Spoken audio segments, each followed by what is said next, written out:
start. Mr. Chairman, sir, may I have the opportunity to participate in this debate? Stop.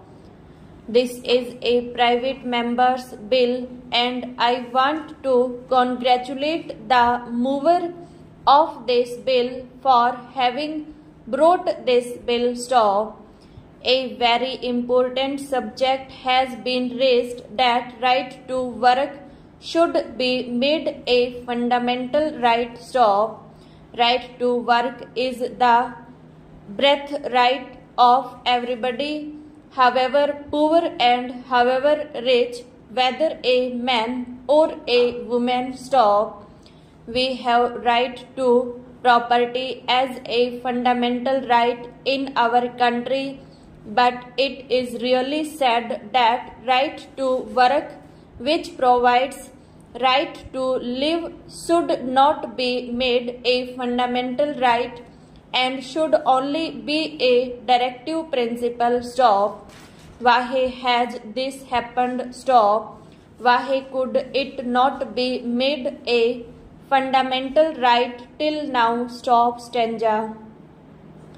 It is known that once it becomes a fundamental right, it becomes justiciable. Stop.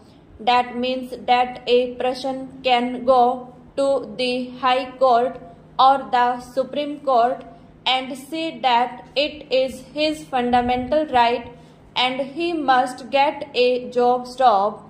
But as the government was not sure that it would be able to provide employment to every citizen, it did not do so. Stop. Because a fundamental right cannot be made only for a particular age group. It is for all citizens, and every unemployed citizen can come to the court and claim his right for a job to be given to him. Stop. That was the real apprehension, reluctance on the part of the government, but this helps us to raise a larger economic issue of how we can create conditions in our country where every work-worthy person would have a job. Stop.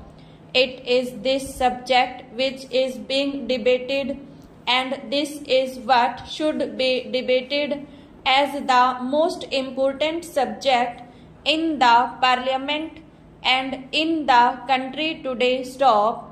Unfortunately, I find very few people taking interest in this. Stop. Today, if we just introspect and sit a little coolly and consider how much energy is being wasted. Stop.